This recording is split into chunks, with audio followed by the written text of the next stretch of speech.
Hey everyone, my name is Thomas Q. Jones and welcome back to the Castar Couch, presented by Castar. Now Castar is an exclusive community for creatives, as well as a mobile app to help you find talent, book gigs, and collaborate with established and aspiring artists in Hollywood. Now today I'm excited to talk to one of Hollywood's most requested acting coaches and managers. She's worked with some of the best talent in the industry, from Haley Kiyoko to David Henry to Miranda Cosgrove. I'm excited to talk to Ingrid Shaw. How you doing? I'm doing fabulous. Yes, you look fabulous too. Thank you. Thank you so much for coming and talking to us here at Castar. You're welcome. You're one of our family members. I appreciate that. Yes, you are an incredible coach. We appreciate everything you do for us at Castar as well. And I know the talent appreciates you too. So definitely. Yeah, we got a lot of vouchers. Everyone that's been in our classes knows who she is and has gained a lot from Miss Ingrid Shaw. So, yeah, so let's get started. Just tell us a little bit about yourself. Who is Ingrid Shaw? Well, I'm not going to tell you my age, okay? So we're not going to start there. 21.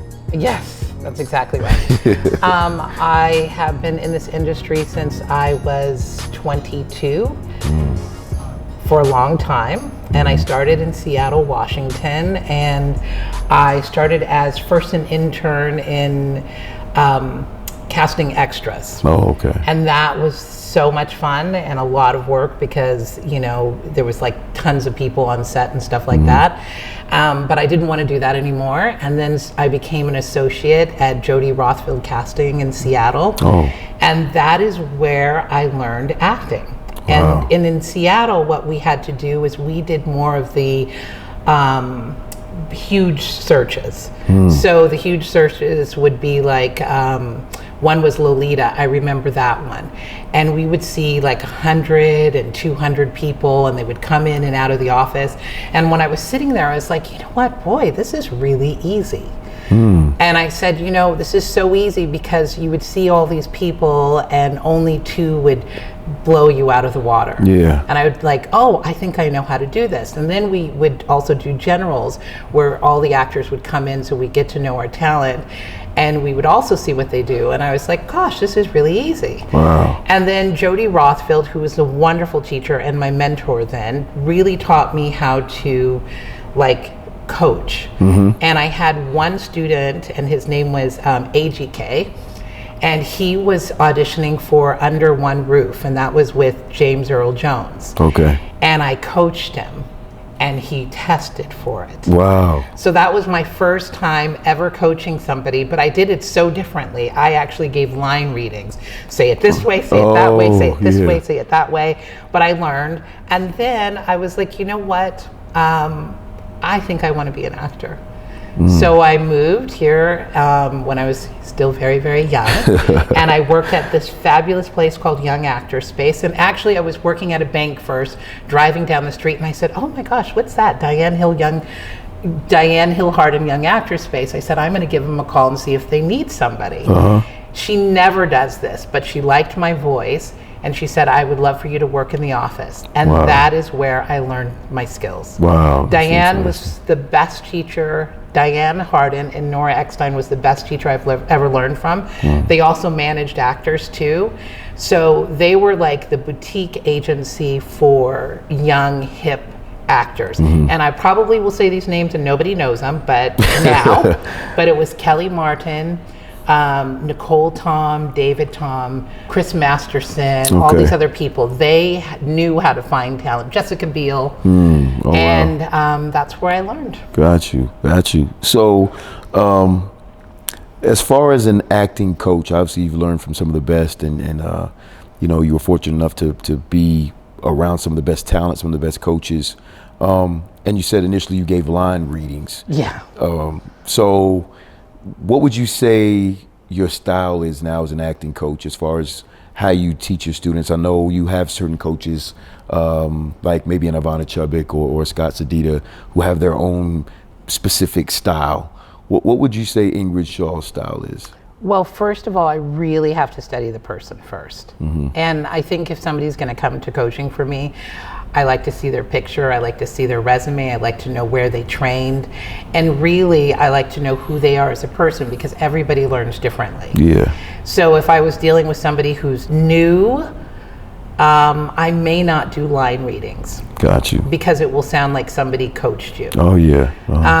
But if I've worked with somebody and they know my style of like how to find your character, what is the character feeling like, all this other stuff, then I might say, you know what, if you just say it like this, I promise you'll get a call back. I have some of those little things where it's like, oh, this is the callback line if you do it like this. So it all depends on who the person is. But I don't really like line readings because you can get on set and then, you know, the director might tell you to do something else. Yes. And you have no idea what to do. Yeah, because you only practiced it that one way. That's right. And you have to be able to adjust. Obviously, that's in the audition process too. You know, a lot of the times when they give you another chance, it's to see if you can, you know, follow direction.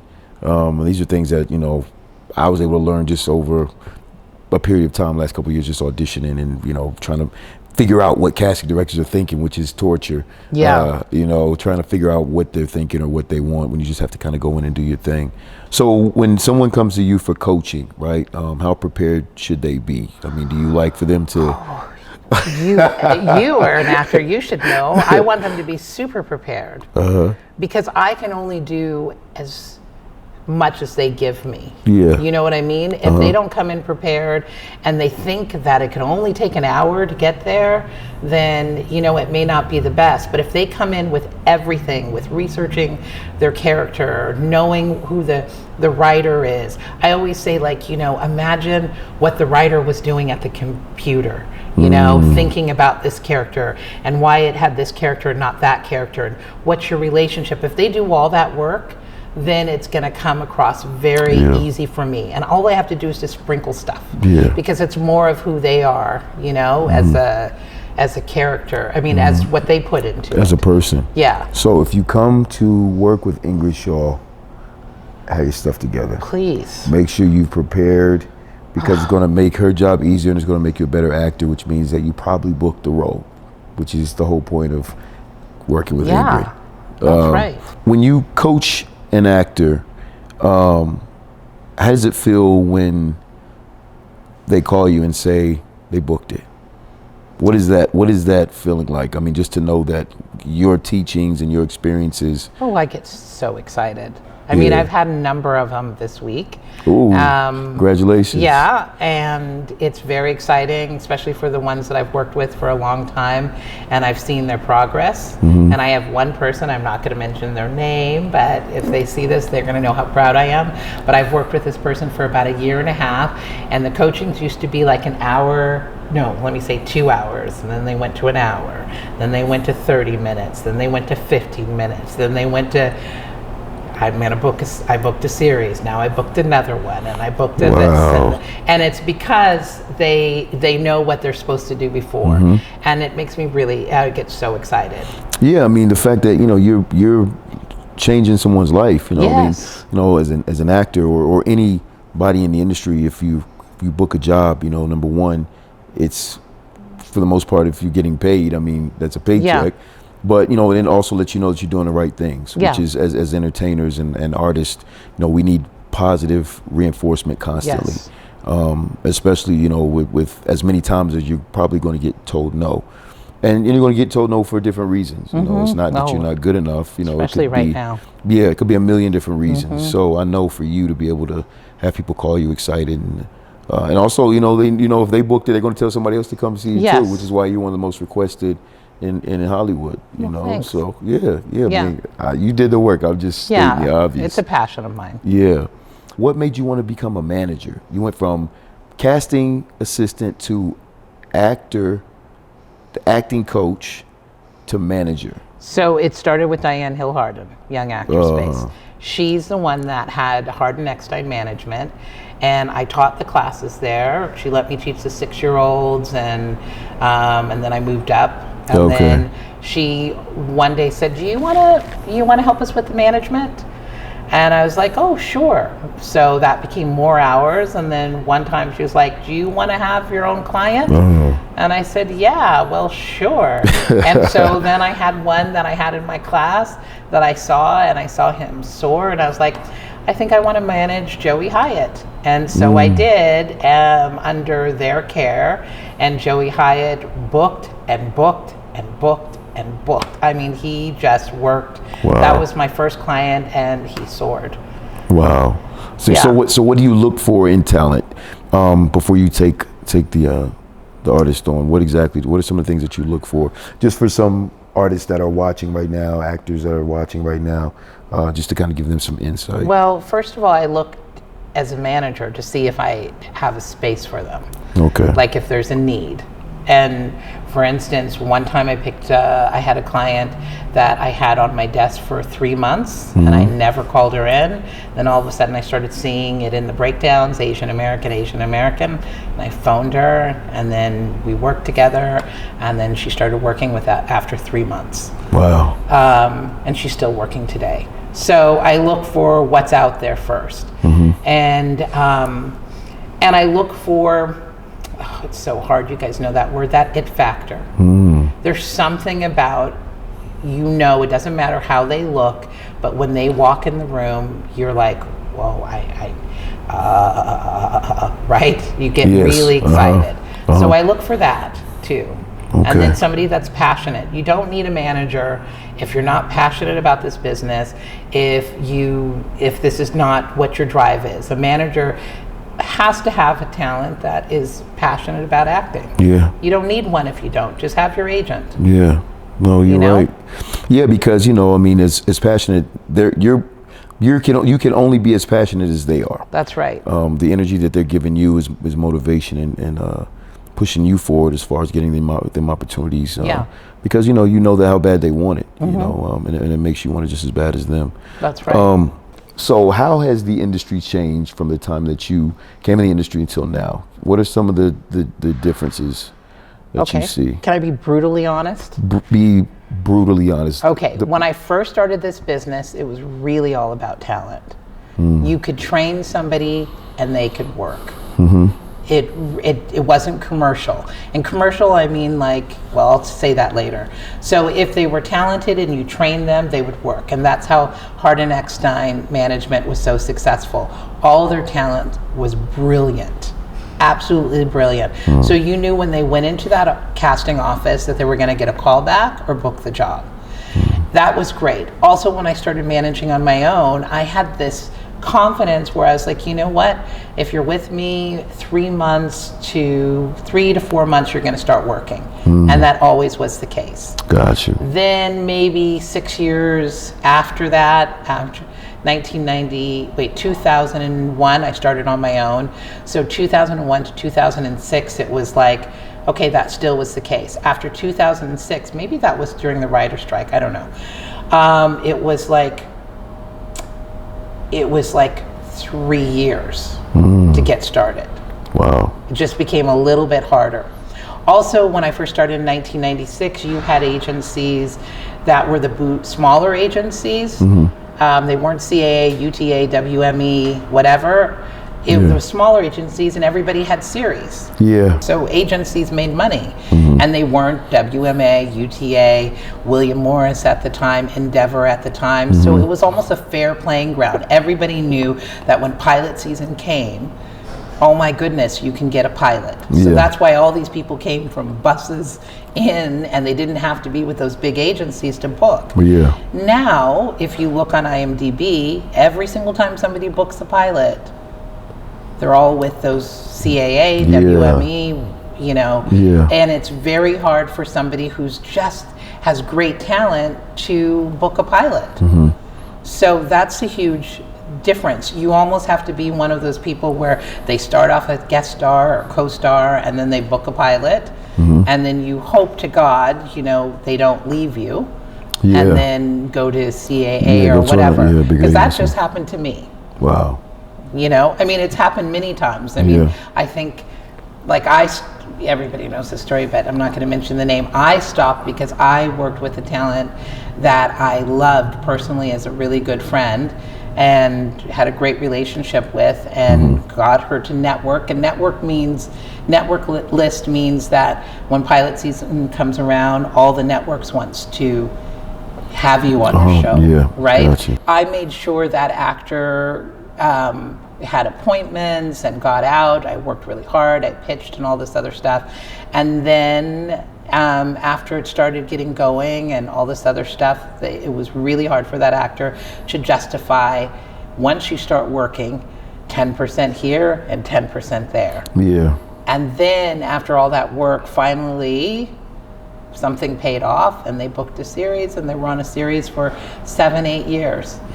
Then another series came around of the work that I did prior to that person ended up booking. So that really hurt, and I had to take a break. Yeah. So, and then it just happened again too. Got you. But I don't know if actors have to go that route. Yeah. I don't know if they have to go to CAA or WME because, you know, they have all the packaging, and something really needs to happen where it could be a fair playing ground. Yeah, well, sometimes when you make that leap, it doesn't mean you're necessarily going to go to the next level. That's right. That's just the agency you're with.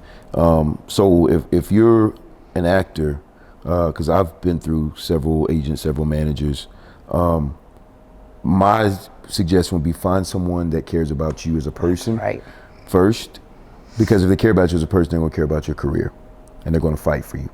Because at the end of the day, once you book something, you booked it. Doesn't matter whether you're with CAA, William Morris, doesn't matter which agency or which management company you're with, you've already booked it. So you may as well be with someone that you know loves you and cares about you, as opposed to someone that may say, you know what, you're not hot right now, so we're gonna go with these other actors, because then eventually they'll drop you anyway.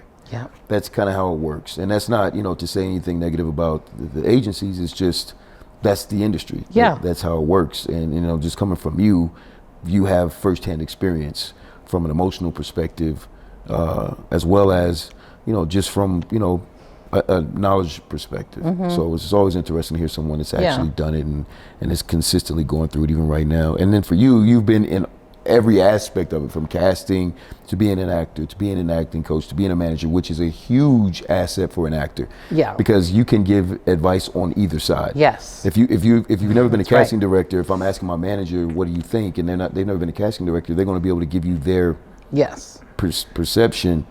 But if you've been a casting director, you know. Yes. And what I've learned is really that it's not that hard. Yeah.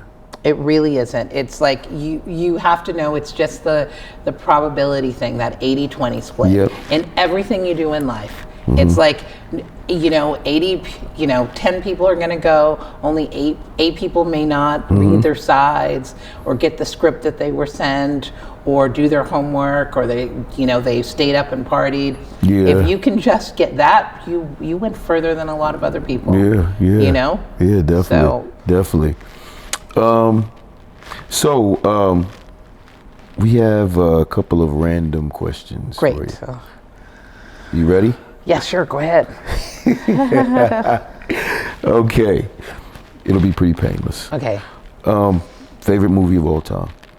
Well, this is going to be really, really corny. Oh gosh. No, there's no corny answers here. Okay, at this Castar. is the movie that relieves my stress, but it may not Okay. be my favorite. Day After Tomorrow.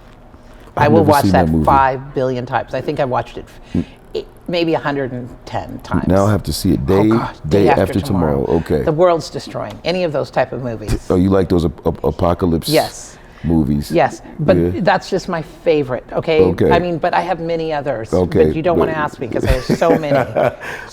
That one will do. Yeah. What is the last TV show that you binged? Oh, it was just TV show. No, what show? The King on Netflix. Oh The my King? gosh, that is so good. I love how excited you are about these films, projects. Well, Timothy, whatever, Chalamet. Oh, he's so good. I had to watch every one of his interviews. Day After Tomorrow and The King. Now I have to watch Day After recently. Tomorrow, The King. He's so good. He's only 22. Wow. I don't know what his brain's doing. We have to protect him because he's brilliant. Okay. The King and the Day After Yeah. Tomorrow. So those are two projects on my list now. Yeah. Favorite city? Favorite city? Yes. Ooh. I don't know. I haven't been there yet. Oh, that's deep. Yeah, that is. Yeah, I haven't been there. Okay. We'll take that as a plead the fifth. Yeah, I haven't been there. Okay. Favorite food? Tacos. Tacos. Yeah. Taco Tuesday's tomorrow, right? Yeah. Taco Oh, we Tuesday. have tacos every night. So Everything's okay. always so Tuesday, Mexican food. So Tuesday, if you're making tacos, I'd love to come. Oh, yes, come over. Yes. Yes, tacos, enchiladas, whatever. Okay. Yeah. Okay. And finally, what is some advice that you would give to up-and-coming actors that are trying to break through in the industry? I know you know a lot of our actors that come to our Castar classes, and you've created relationships with them, and they love you. I mean, anytime they see your name as coming as the coach for that night, they're all excited, and then they send us emails and DMs. So you're well received with the Castar community. So what's some advice that you would give those actors? Okay, first advice is, I just saw this from Ryan Seahart, or whatever his name is. He's like this real estate person on Bravo. He said something that 95% of you're an athlete? You know this answer? Oh, I'm so sorry. Okay, you know this answer. You guys trained for 95% of the time, and you played games for only 5% of the time. Why can't actors do that? If you're serious about acting, you got to do your craft. You got to study it. You got to watch movies. You got to go to class. You got to talk to people. You can't just, hey, I want to be an actor. It is so hard. And I went back to school for psychology to get my associates because I knew that acting is so deep. Yeah. So you really study this. Make it be your whole life. Why do actors think that we could be willy-nilly and do all this other stuff and then all of a sudden get sides and then we're brilliant? Why? It's because the industry chooses them. That's why. Yeah. You know, we don't have so many great actors on TV. But anyway, oh, sorry about that. I don't know if you want to add that. Anyway, I love the honesty. Bad. No, you shouldn't. I mean, but there's just so many not good actors. But that's why. And then, you know who you are as a person. Be very, very honest. Are you good looking? Are you a character actor? I think I'd rather be a character actor, because you can have many different roles to play, you know? And I think actors are so not honest with each other. They kind of think that everybody's beautiful. And what my old mentor used to say, that only 3% of people are actually pretty or gorgeous or in that thing. So it's very important to know what category you fit in. Just like on the shelf. If you don't know who you are, we can't decide to choose this product or that product or this product. The more specific, the better. Got you. Yeah. Got you. Well, we appreciate you being a part of the Castar community. We also appreciate you coming and talk to us here at the Castar Couch. And your insight is super valuable. I mean, you've been in this industry for a long time. You've seen the transition. You're a former casting director, actor, acting coach, manager. Literally all in one. And as an actor, you know, you're someone that I would aspire to have in my corner, just because of the knowledge that you have, and you just have a great heart, and you genuinely love your talent and love the actors that you work with, and that's very much appreciated. It's very much needed, especially for young actors that are coming up that don't really have an idea of what to expect. So we really appreciate you and everything you do for us with Castar. Thank you. Yeah, you're welcome. This is great. This is fun. Okay, thank you all for tuning in again here at the Castar Couch. For more information on Castar, go to our website, castarapp.com. For the best talent in LA, download Castar. For the best gigs in LA, download Castar. And don't forget to like and subscribe to our page at the bottom. I'll see you next time here at the Castar Couch.